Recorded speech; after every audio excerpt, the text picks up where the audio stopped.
ജനിച്ചിരിക്കുന്നു. നമ്മുടെ വാഴ്ത്തപ്പെട്ടവനായ കർത്താവായ യേശു ക്രിസ്തുവിന്റെ ജനനത്തെക്കുറിച്ച് ആണ് ഇവിടെ പ്രതിപാദിച്ചിരിക്കുന്നത്. ഈ ദിവസങ്ങളിൽ ലോകം മുഴുവനും ക്രിസ്മസ് ആഘോഷിച്ചുകൊണ്ടിരിക്കുന്ന മകൾ സന്തോഷകരമായ സുദിനങ്ങളാണ് നമ്മൾ കേട്ടുകൊണ്ടിരിക്കുന്നത്. അത് നമ്മുടെയൊക്കെ എല്ലാവരുടെയും ജീവിതത്തിൽ വളരെ സന്തോഷകരമായ കാര്യമാണ്. എന്നാൽ ഈ കർത്താവായ യേശു ക്രിസ്തുവിന്റെ ജനനത്തെങ്കിൽ ദൂതൻ അവരോട് പറഞ്ഞത് ആരോടാണ്?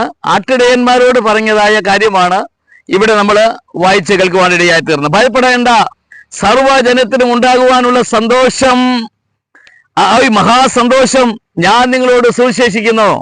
എന്താണ് ആ സുവിശേഷം? കർത്താവായ ക്രിസ്തു എന്ന രക്ഷിതാവ് ഇന്ന് ദാവീദിന്റെ പട്ടണത്തിൽ നിങ്ങൾക്കായി ജനിച്ചിരിക്കുന്നു. ദാവീദിന്റെ പട്ടണത്തിൽ ഒരു രക്ഷിതാവ് പിറന്നിരിക്കുന്നു എന്നുള്ള മകൾ സന്തോഷമാണ് ഈ ക്രിസ്മസ് സന്ദേശം എന്ന് പറയുന്നത്.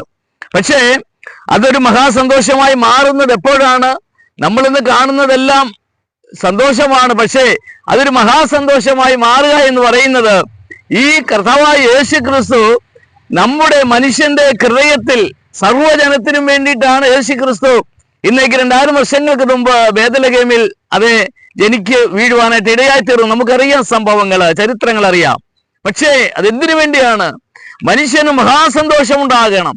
ഇന്നുവരെയും കണ്ടിട്ടില്ലാത്ത, ഹൃദയത്തിൽ അനുഭവിച്ചിട്ടില്ലാത്ത ഒരു സന്തോഷം ഈ ക്രിസ്മസ് കാലഘട്ടത്തിലെങ്കിലും ഒരു മനുഷ്യന്റെ ജീവിതത്തിലേക്ക് കടന്നു വരണമെന്നുള്ളതാണ് എന്നെപ്പോലുള്ള സുവിശേഷകന്മാരുടെ ആഗ്രഹം, ദൈവത്തിന്റെ ആഗ്രഹം. അതുകൊണ്ട് ഈ കർത്താവായ ക്രിസ്തു എന്ന രക്ഷിതാവ് ഇന്ന് ദാവീദിന്റെ പട്ടണത്തിൽ ആർക്കായി ജനിച്ചിരിക്കുന്നു എന്നുള്ളതാണ്? നിങ്ങൾക്കായി ജനിച്ചിരിക്കുന്നു. വാസ്തവത്തിൽ കർത്താവായ യേശു ക്രിസ്തു ദാവീദിന്റെ പട്ടണത്തിൽ ജനിച്ചിരിക്കുന്നത് ആർക്ക് വേണ്ടിയാണ്? എല്ലാവർക്കും വേണ്ടിയാണ്. എന്ന് പറയുന്നത് സർവ്വജനത്തിനും ഉണ്ടാകുവാനുള്ള മഹാസന്തോഷമാണ്. ആമേൻ.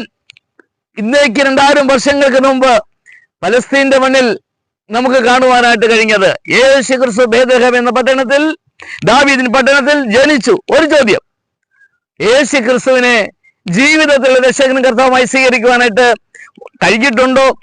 ഇങ്ങനെ വല്ലപ്പോഴും ആണ്ടിൽ ഒരിക്കലോ അല്ലെങ്കിൽ ഏതെങ്കിലും പ്രത്യേകമായ ദിവസത്തിലുള്ള സന്തോഷം അത് ആവശ്യമാണ്, നമുക്കെല്ലാം അത് ഉണ്ടാകാറുണ്ട്. എന്നാൽ ഒരു മഹാസന്തോഷം എന്ന് പറയുന്നത് യേശു ക്രിസ്തു വന്നത് എന്റെ പാപപ്രശ്നത്തിന് വേണ്ടിയാകുന്നു ലോകത്തിലേക്ക് വന്നത്.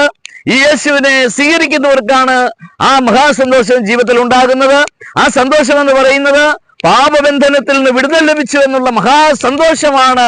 അത് പ്രാപിച്ചിട്ടില്ലാത്തവർക്ക് ഈ നല്ല സമയത്ത് അത് പ്രാപിക്കുവാൻ ഇടയാകണമെന്നാണ് ഞങ്ങളെപ്പോലുള്ളവർ ആഗ്രഹിക്കുന്നത്. പ്രിയപ്പെട്ടവരെ, അതുകൊണ്ട് ദാവീദിൻ പട്ടണത്തിൽ നിങ്ങൾക്കായി ജനിക്കപ്പെട്ട യേശു ക്രിസ്തു അവൻ ക്രൂശിന്മേൽ പിടങ്ങി മരിച്ചു, അതിനുശേഷം ഉയർത്തെഴുന്നേറ്റു, ഇന്ന് സ്വർഗ്ഗത്തിൽ നിങ്ങൾ ജീവിക്കുന്നു. അപ്പോൾ തന്നെ ഇന്ന് യേശുവിനെ രക്ഷകനായി ഹൃദയത്തിൽ സ്വീകരിക്കാൻ താല്പര്യമുണ്ടെങ്കിൽ താങ്കളുടെ ഹൃദയത്തിൽ ഈ യേശു ക്രിസ്തു വന്ന് ജീവിക്കുവാനായിട്ട് ഇടയായി തീരും. യേശു ക്രിസ്തുവിനെ സ്വീകരിക്കൂ. അവൻ വാതിൽക്കൽ നിന്ന് മുട്ടുന്നു. അവന്റെ ശബ്ദം കേൾക്കുക. യേശുവിന് വേണ്ടി ഹൃദയത്തെ തുറക്കുക. അങ്ങനെയെങ്കിൽ ഒരു മഹാസന്തോഷം ജീവിതത്തിൽ ഉണ്ടാകുവാനായിട്ട് ഇടയായി തീരും. ഞങ്ങളൊക്കെ ഇത് പറയുകയും ഇതൊക്കെ പ്രസംഗിക്കുകയും ചെയ്യുന്നതിന് കാരണം എന്താണെന്നറിയാമോ? ഒരു മഹാസന്തോഷം മറ്റൊന്നിനും കെടുത്തിക്കളയുവാൻ കഴിയാത്ത ഒരു വലിയ സന്തോഷം ജീവിതത്തിൽ അനുഭവിക്കുന്നതുകൊണ്ടാണ് ഈ സന്ദേശം നിങ്ങൾക്കായി കൈമാറുന്നു.